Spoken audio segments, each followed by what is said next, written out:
dans le prochain épisode de Demain nous appartient. Tandis que le comportement de Margot inquiète de plus en plus ses proches, André met la pression à Renaud. Leïla, de son côté, rend visite à Bilal en prison. Attention, les paragraphes qui suivent contiennent des spoilers sur l'épisode de Demain nous appartient diffusé demain soir sur TF1. Si vous ne voulez rien savoir, passez votre chemin. Mercredi 30 janvier dans Demain nous appartient.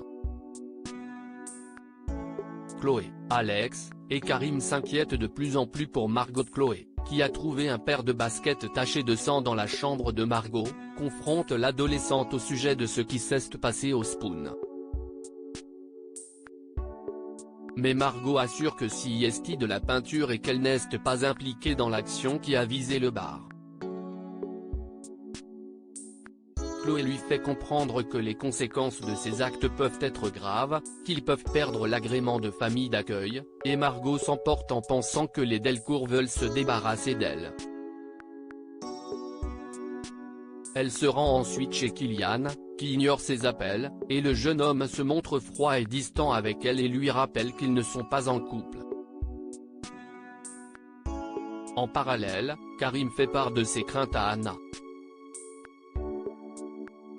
Il ne voit pas d'un bon œil la relation entre Margot et Kylian, qui est plus âgé, et pense que Margot est en train de se radicaliser. De son côté, Victor Brunet débarque à Info 7 et ordonne à Flore de retirer l'article pro-vegan d'Anna du site. Flore est alors confrontée à un dilemme, soit elle trahit la confiance d'Anna en obéissant, soit elle débute une guerre avec Victor en cas de refus. Elle demande conseil à Arnaud qui lui rappelle qu'elle a des ambitions politiques et que si elle veut remporter les municipales, elle aura besoin du soutien de Victor. Le soir venu, Alex prépare un repas 100% vegan pour faire plaisir à Margot mais la jeune fille refuse de manger. Elle préférerait qu'Alex arrête sa production d'huîtres. Pour elle, il n'a simplement aucun respect pour la planète et pour les animaux. Chloé et Alex ne comprennent pas la colère de Margot et se demandent comment ils vont se sortir de cette situation. Mais au même moment, deux hommes cagoulés tentent de pénétrer dans le véhicule d'Alex et se retrouvent nez à nez avec Robin Bélanger. Ils l'agressent et le mettent au sol, avant que l'un des hommes n'enlève sa cagoule et ne se révèle être Kylian. Leïla rend visite à Bilal en prison. Leïla annonce à ses filles qu'elle a demandé un parloir avec Bilal et qu'elle va se rendre à la prison aujourd'hui.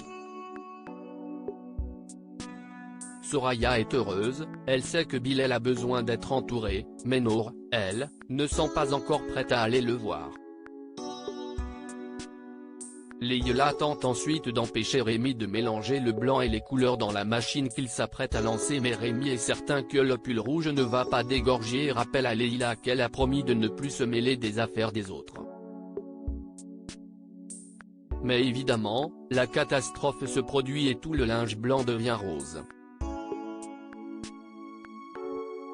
Rémi et Nour essayent de rattraper les dégâts avec du vinaigre et de la javel mais leur petite expérience laisse un gros trou dans le chemisier de Leïla. Lors du parloir, Bilal pose des questions à Leïla sur Nour. Il demande ensuite à sa femme si elle est toujours avec Chardot et Leïla lui assure que tout est définitivement fini entre elle et Samuel. En rentrant, elle se montre étonnamment compréhensive lorsque Rémi lui annonce qu'il a bousillé son chemisier. Si cette journée lui a appris quelque chose, si est qu'il y a des choses plus importantes qu'un chemisier dans la vie. André met la pression à Renaud à l'hôpital, Marianne explique à Renaud le comportement étrange d'André l'autre soir et finit par avouer à son collègue et ami qu'elle a terriblement envie qu'il lui fasse l'amour ce soir. Plus tard, André vient voir Renaud et lui demande si Marianne et lui ont enfin couché ensemble. Renaud répond négativement mais André comprend que cela va peut-être bientôt arriver et dit alors au docteur Doumaz qu'il va falloir qu'il assure. Alors, le soir venu, lorsqu'il retrouve Marianne et qu'ils commencent à s'embrasser, Renaud se met la précision et n'y arrive pas. Marianne est touchée de voir qu'il est stressé et, heureusement, les choses finissent par s'arranger. On les retrouve ensuite au lit, après leurs ébats, et Renaud assure à Marianne qu'il a envie qu'ils se remettent ensemble et qu'il souhaite la soutenir dans chacune des étapes de son combat qui l'attend.